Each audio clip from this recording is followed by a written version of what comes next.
Welcome to Answering the Call, the official podcast of the 12th Man Foundation. Our show brings you closer to the heart of Texas A&M athletics through powerful stories of perseverance, purpose, and life-changing opportunities made possible by 12th Man Foundation donors. From student athletes and coaches to former students and dedicated staff, you'll hear firsthand how donor support shapes the lives of Aggie student athletes in competition and beyond. Whether you're a lifelong Aggie or simply curious about what makes Texas A&M so special, you're in the right place. Let's dive into today's episode. Howdy, and welcome back to another episode of Answering the Call, the official podcast of the 12th Man Foundation. I am your host, Ivy Robinson, and I am thrilled to be in studio today with Aggie Softball legend, Amanda Scarborough. Amanda, it is a pleasure to have you as a guest on the podcast. Thank you so much for being here today. I am very happy to be here. Thank you for having me. Okay, I have a fun question for you, just to break the ice really quick before we dive into the main questions. What is a favorite book, podcast, or a life hack that you're really enjoying right now? Oh, I love that. I'm really into Benjamin Hardy. He does business type psychological books, and 10X is easier than 2X is my favorite book right now. I'm very into it. Ooh, I've got to add that to my list. Yeah. He has another one called The Gap and the Gain. That's another great one. But it's like a business meets psychology. And I'm actually kind of translating a lot of it for the young girls that I coach because the psychological aspect of it with their parents and their mindset, it's really great. So I'm kind of looking at it from a lot of different angles. Definitely. Are you a big reader? I've become a big reader, I feel like, this year. And when we say reader, I mean, I'm kind of like listening, right? At the same time. But I will tell you, one of the hacks that I've done is like read and listen at the same time. And I don't know, I feel like I retain the information better. Oh, that's so true. I'm the same way, definitely. I've recently gotten into audiobooks. Like, I just love, it's a great way when you're in traffic. Yes. Just put an audiobook on. It's a great way to pass time. Now, Amanda, how did you first get introduced to the game of softball? Let's go back a little bit. Tell us your earliest memory of softball, playing the game. How did you get started? Okay, so I started playing softball because my parents saw a flyer for tryouts at a local league in Houston, Oaks Dads Club. And my parents had actually just decided to get sober. So they needed something to get us out of the house. Apparently, like I wasn't a part of this decision making right at like 6, 7 years old. And so it started as just something to have something to do on weeknights and after work for my parents to find something different to do. Yeah, absolutely. Instead of partying. Wow. So it was always softball for you. That was always the focus growing up. Yeah, I played basketball and volleyball in middle school and then volleyball my freshman year in high school. And I would have kept playing it. I love volleyball, but I knew I didn't want to get hurt for softball as it quickly became very serious focus. And of course, there were tons of times I wanted to quit. I coach little girls now, and especially within pitching, it's just so challenging. And so many times I wanted to give it up. But I think playing other sports kind of helped me through some hard times. And basketball, I was not good at it. A very good passer, not a good shooter. So I had a lot of assist. I had the arm that could beat the full court press. I could get the ball to the other side of the court, In volleyball, I loved it, but I just had to stop playing. And there was that, that pitching arm, in basketball, getting ahead of the full court press. Yeah. Was pitching always a focus for you? Yeah. So when I first started playing softball, some people start in T-ball. We started with like coach pitch, where it's like a really squishy ball. And instead of the ball being on the tee, like your coach is basically like trying to hit your bat, right? And so I think that would be like 8U. And then when you move up to 10U, a real player has to pitch. And so at the end of my 8U season, or the last coach pitch season, my coach like got our whole team together and was like, all right, we got to have a player pitch next year. Like, who wants to do it? And my dad was a coach on the team, and he said, Amanda will do it. I was like, really? He just volunteered you up, yeah. Yeah, and mind you, there's no YouTube videos, DVDs at this point. Like, underhand pitching is so hard. And my dad and I just started my elementary school, like at the field at my elementary school, and just he and I just trying to figure it out based off of what we saw in real life, not on the internet or even like a VHS. There wasn't anything to learn from. So my dad volunteered me and he taught me first, and then it just kind of stuck and we got more and more serious. Wow, that is so cool. Would you say your dad and your mom, were they huge like influences, role models? Were there any other role models growing up that you had? Yes, so I'm an only child, so everything was about Amanda. I didn't have to compete with my brothers and sisters growing up, right? So full focus on just kind of what I needed to do or wanted to do. And, when I was growing up as a young kid, I watched sports with my dad all the time. Growing up in Houston, we would watch the Astros every night. We'd watch the Rockets when they were on. We'd watch the Oilers. So my earliest memories of like looking up to somebody was like Craig Biggio on the Astros, Jeff Bagwell, and like watching the games with my dad and just learning about the game, like learning baseball IQ, softball IQ, that would affect me, obviously. But so I looked up to a lot of them. And then there was one high school pitcher that my dad and mom took me to see play in high school. I was probably 11 and went to watch her play at Dobie High School in Houston. Her name was Krista Williams. She ended up playing at UCLA in Texas and was an Olympian. But that was my first like memory of seeing a female athlete. Because, back then you only saw boys on TV. And so obviously with me being in TV now, that's such a passion of mine. I learned to call games and listen to how games were called, like how I do on ESPN with my dad, watching the Astros and the Rockets and the Oilers. And I thought it was the coolest thing when he would predict a play or like, wait, he's like, watch this. He's about to throw a curveball or this. And, now when I'm calling games, like I do that. So growing up, like I just learned to be around Houston sports, watching it with my dad. And that's kind of what I looked up to. Yeah, that's where that passion and love for sports originated. That is so neat. Tell us about your recruitment process and what ultimately made you say A&M is where I want to be. This is home. Yeah, so I was kind of at the forefront of early recruitment. Me and Megan Gibson, who I played with, and I knew since I was like 9 or 10 years old. I mean, she's one of my oldest friends to this day. We verbally committed to go to A&M as a junior. And at that time in like 2002, that just wasn't happening. Like usually in most sports, not just softball, but in most sports, you just waited for your official visits, your senior year, and that's when you're going to decide. And we verbally committed in my junior year. And I remember watching, or I'd be playing travel ball tournaments and college coaches would be coming out. I remember, of course, watching Coach Evans come to see me. And at that time, we had an assistant coach named Rich Woodligman. He would come out. And so I just felt this connection with the A&M, would go to camps and clinics because they would invite me, having been recruiting me. And yeah, I think, on my unofficial visit after a camp or clinic that I went to, when I was on the unofficial visit, I just knew that that's where I wanted to go. I loved Coach Evans so much, one of my biggest role models for sure. And it got me. There wasn't anywhere else I wanted to go. This is my only visit that I took. I didn't go anywhere else despite Alabama, Oklahoma, LSU, like getting recruited by other big schools. I lived an hour away. I wanted my parents to be able to come and watch me play as an only child. Remember, I want them to be able to get here. And yeah, I knew it was it for me. Well, you arrived at Texas A&M, I believe, in 2005, and you immediately made such an impact. I mean, first team All-American, Big 12 Freshman of the Year, Big 12 Player of the Year, all in the same season. What do you remember most about that transition into college softball?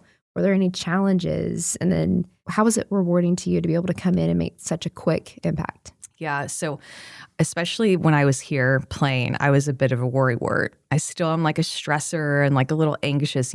If you know me now compared to when I played, like even my teammates, my classmates are like, you're definitely the most changed, like most improved probably overall top to bottom in terms of being fun and like going, like having a good time. Because I was just so serious. Like I was very anxious, especially as a pitcher who hit at the same time. Like if you're not working on pitching, you're working on hitting. If you're not working on hitting, you're working on defense. And there's just always something to do, right?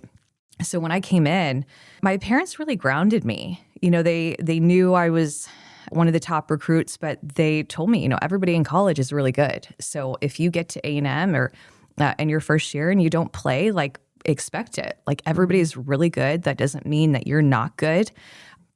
Just go in with the mindset, like if I play, that's great. And if I don't, that's just a part of it. So they really kept me humble when I got into A&M and that I was going to work really hard and earn my spot. And So when I started the first game my freshman year and threw a no-hitter and then had the accolades that you had said, I was so naive to all of it. Like all of this was happening around me, but I was just working hard, like staying focused. My freshman year went by very, very fast. And I just didn't expect any of that when I got here. I just wanted to work for it. And if I was getting to pinch hit every other game or something, I would have been happy. And so I didn't take any of that for granted because of what they taught me and the mindset to come in here and work really hard and prove yourself and earn your spot. And that's so applicable to life, like no matter what you're doing, stay grounded, stay humble, work hard, keep your head down and work hard. And then don't focus on the accolades. Those will come if you're putting in the effort, to begin with, and you're working hard up front. So yeah, that's such a good piece of advice for life in general.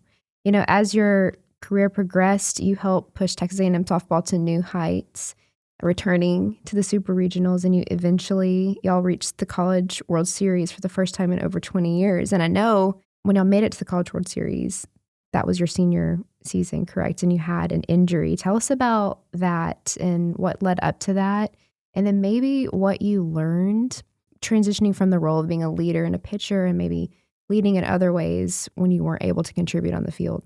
My senior year, when we went back again and we were national runners-up and made a run and almost won a national championship. My junior year, whenever we made it for the first time in 20 years, you're right about that, is definitely, we were playing Florida and Super Regionals, and it was in College Station. It was hot. It was humid. It was just a grind, best 2 of 3 series and a Super Regional, and it went to 3 games and we made it. When people ask what's, my favorite memory of college, it's that Super Regional, winning on the field, celebrating for A&M and with our teammates and making it. It's just, again, I didn't really expect it. You hear my mindset now, like I just didn't expect it.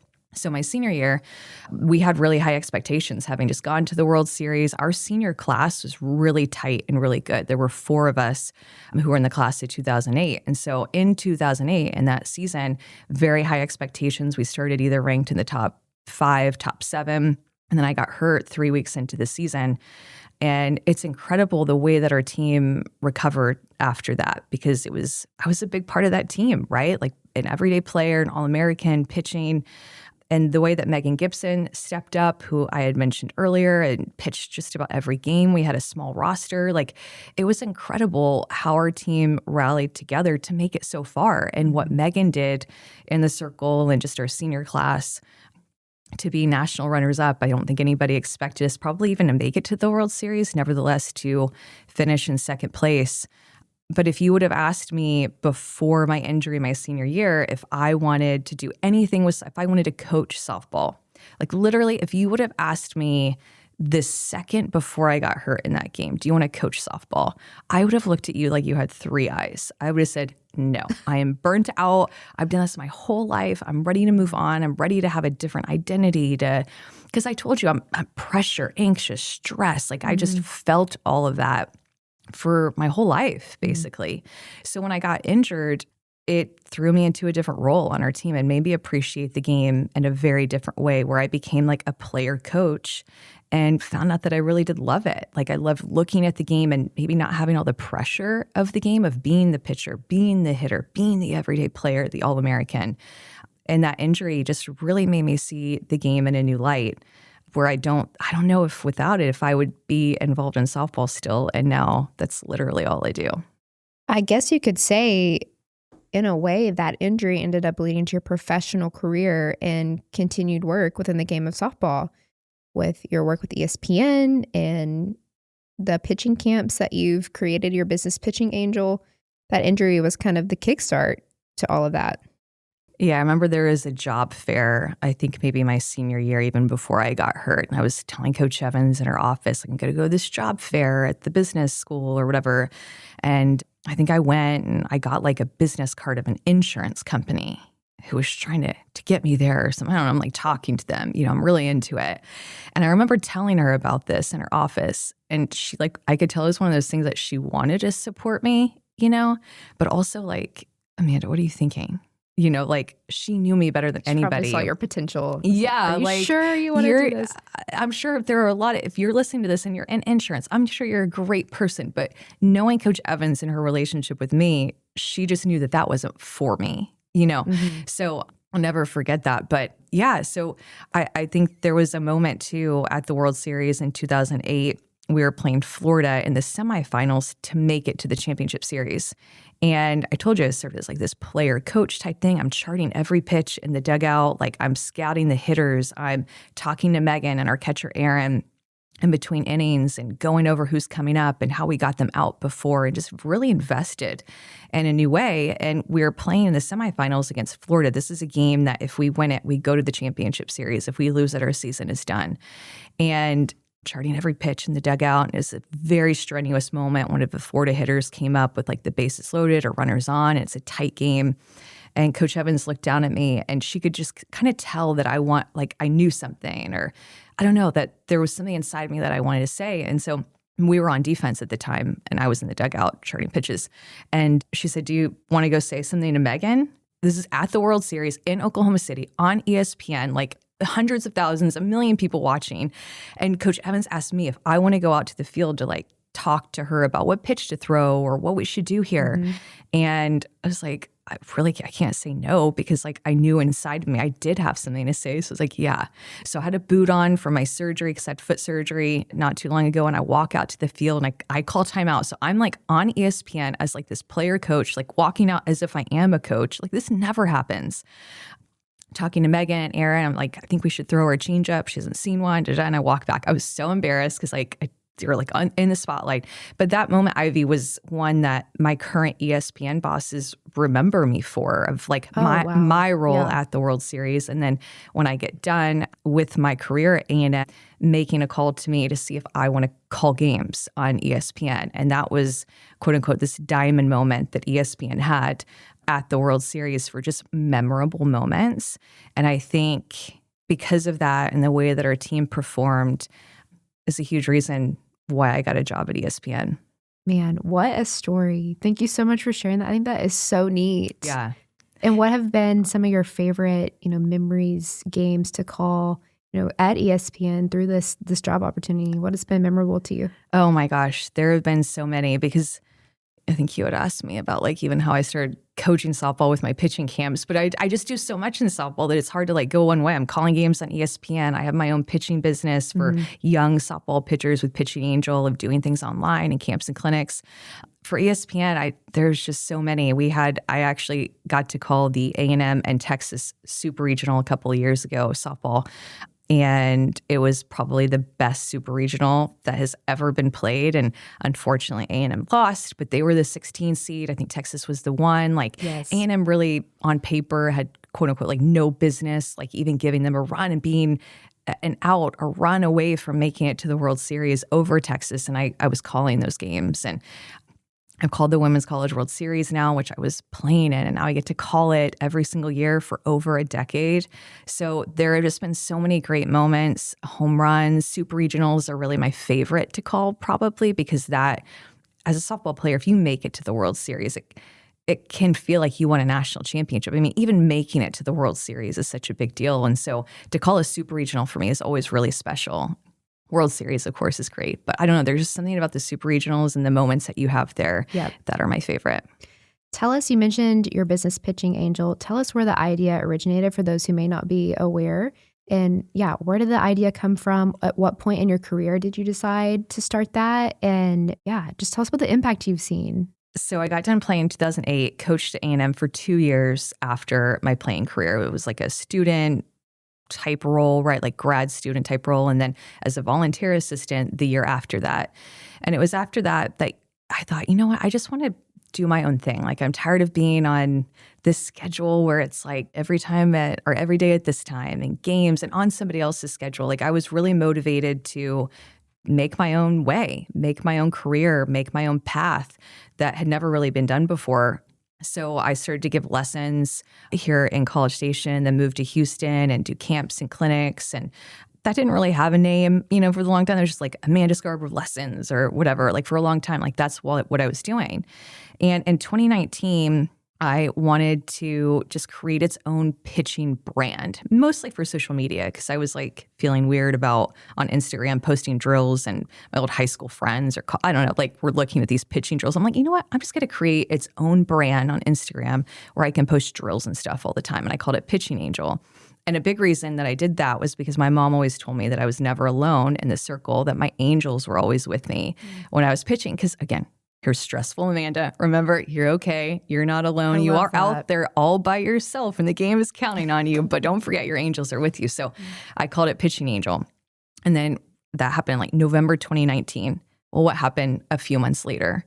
COVID, everything shut down. So what started as just I was going to post on my Instagram these drills and pitching related inspiration, turn in an entire online business. Because when COVID happened and we were all in our house and I wasn't traveling for ESPN anymore or for camps and clinics with this group that I would travel with and put on clinics, I just decided to start my own online business. And I did online courses and webinars and workshops and literally created an online business that I had never had to what Pitching Angel is to this day.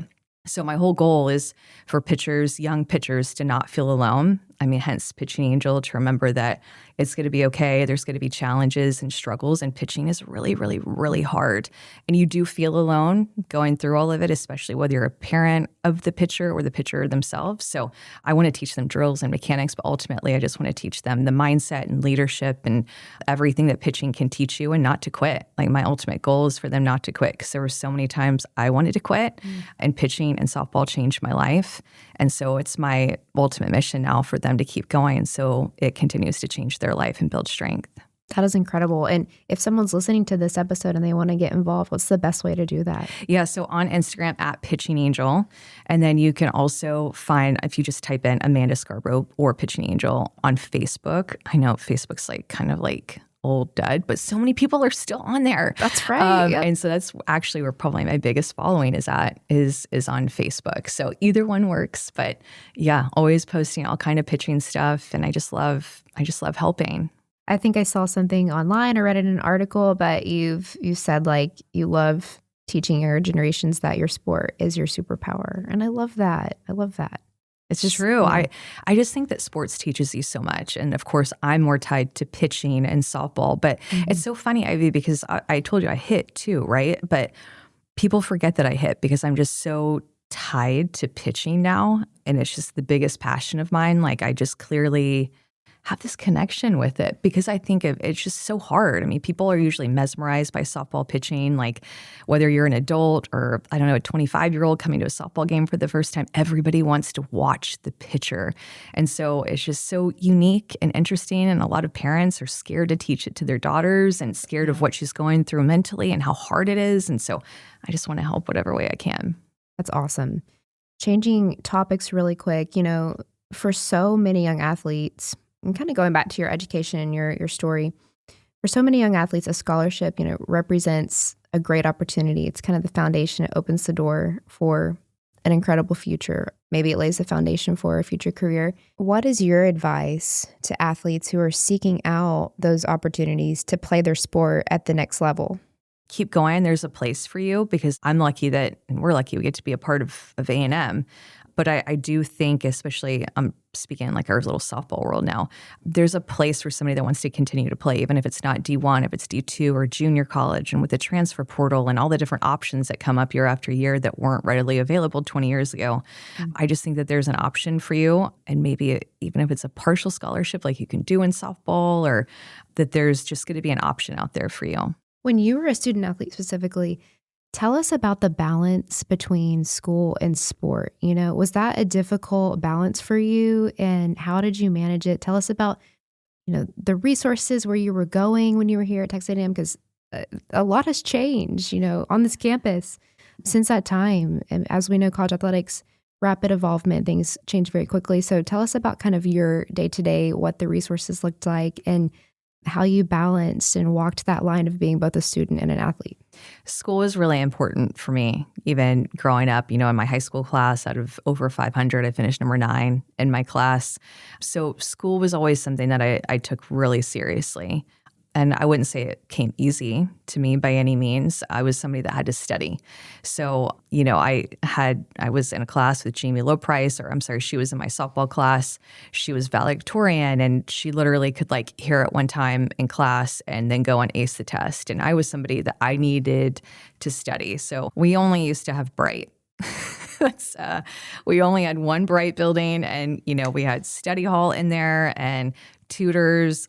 And I was in there a lot, utilizing that. But we didn't really have anything else. Maybe I'd be at the field or at my house, but there just weren't a ton of options. So I'd hit up the tutors for sure whenever I needed to or felt like I need to put in some extra time. But it's just nice, to not have to stay at your house to study and put in the work. But I was somebody, anxious Amanda here, I'm telling you, every minute of my day planned out. I would literally the night before be wake up at this time, shower at this time, everything. Because you have so much you have to get in between weights and school and eating and practice and after practice and studying some more. So oftentimes I didn't feel like I had enough time to get it all in, especially being a pitcher and hitter and all this extra time that you have to put into your sport. So I literally would map out every single second of every single day, and it at least made me feel like I could get it all done versus if you don't have it all written down, it's there's no way I'm going to be able to go through tomorrow and survive. So by writing it down, literally every single minute, and my roommates would laugh at me because I'd say shower, at this time. But I'm if I don't do that, I'm going to feel like I don't have time to shower. And we know that I need to shower, and it's just going to calm me down a little bit. Student athletes, they juggle so much. I don't think the common fan realizes that. I mean, you almost have to do that with your schedules, get so granular, just to stay on track and keep moving forward. But as a Aggie Softball alum, when you come back today and you see these resources and programs and facilities that our student athletes have access to today, how does that make you feel to see, that advancement, the acceleration, and, with you just still being connected to Aggie Softball and plugged into the program, Davis Diamond, it's a cathedral in college softball. What is your general perception and thoughts on all of these awesome resources that our student athletes have today? Yeah, I'm so proud and I'm so jealous. I wish I could have played at Davis. I wish I could have come into this building that we're sitting and recording this podcast and had meals and just all of it. It's just incredible, but so ultimately so proud. Probably, 90% proud, 10% jealous. But proud of I love saying that I'm from A&M, that I went to A&M. It is something that carries a lot of weight and value, especially with working with ESPN and seeing the investment that A&M puts into sports, and especially puts into women's sports, where I'm seeing everything all across the country, and knowing that A&M puts a significant investment into their women's sports just makes me really happy and proud, because everybody sees it, and the athletics just thriving right now, and softball in particular with Trisha coming in and doing what she's done in her 4th year now. I'm watching every game, literally. We're watching every game. Even when I'm calling a game, I have A&M up on my iPad or my phone, just keeping a close eye to it. So continue to be close with the program and always want to be. It was such a huge part of my life and who I am today. And I'm just so proud to be an Aggie and just want to be around as much as I possibly can. And what are you most excited about for this upcoming Aggie softball season? I think seeing how they look, seeing how they rebound after being the number 1 national seed last year and an early exit that we don't want to talk about, but it was just a massive year, but that's how fast Trisha has turned the program around. I mean, to even be the number 1 seed, nobody would have thought that going into last year. So I'm interested to see a very different looking team with a lot of that graduated, just how they play, their identity this year compared to last year. That was such a fulfilling and big and awesome year, and not focusing on what happened at the end, because you do have to put the entire year together, right? She did that with this team. They did that with A&M softball, and it was just such a great turnaround. So I'm just interested to see how they come together and what their identity is this year. Absolutely, for sure. And I know many of our listeners are so excited to see that team get back on the field and see the impact that they make and see how far they go in the season. It's going to be a good one for sure. And finally, Amanda, to wrap up our time today, this has been a great conversation. I'm curious, what is your best piece of advice to those who are chasing big dreams, whether it's a specific career, maybe they want to be an entrepreneur, or become a college or professional athlete? What's your best piece of advice to them? Start. You just have to start, even if you don't know all the answers. You don't have to know all the answers to just take that first step to start, because sometimes I think we want to plan the entire future before we take that first step, and then you won't ever start. So the best thing that you could just do is start and take action, because that action creates momentum. And that momentum is kind of what keeps you going as your motivation. And you're seeing the steps that you're taking forward instead of the light at the very end of the tunnel. Just take the one step forward that gets you going. And then once you're going, the little step after that to keep you going. Amanda Scarborough on Answering the Call podcast. Amanda, thank you so much for your time today. Thank you. And gig 'em. Thank you for joining us on another episode of Answering the Call. If you're enjoying the show, please rate and follow us on your podcast streaming platform of choice so you can be the first to know when a new episode drops. As always, a big thank you to our incredible podcast producer, Megan Rohde, to 12 Man Productions, and Texas A&M Athletics NIL Department. We also extend our heartfelt gratitude to every donor and season ticket holder for always answering the call through loyal support of Texas A&M Athletics and our student athletes. We will be back soon with more content. Thanks and gig 'em.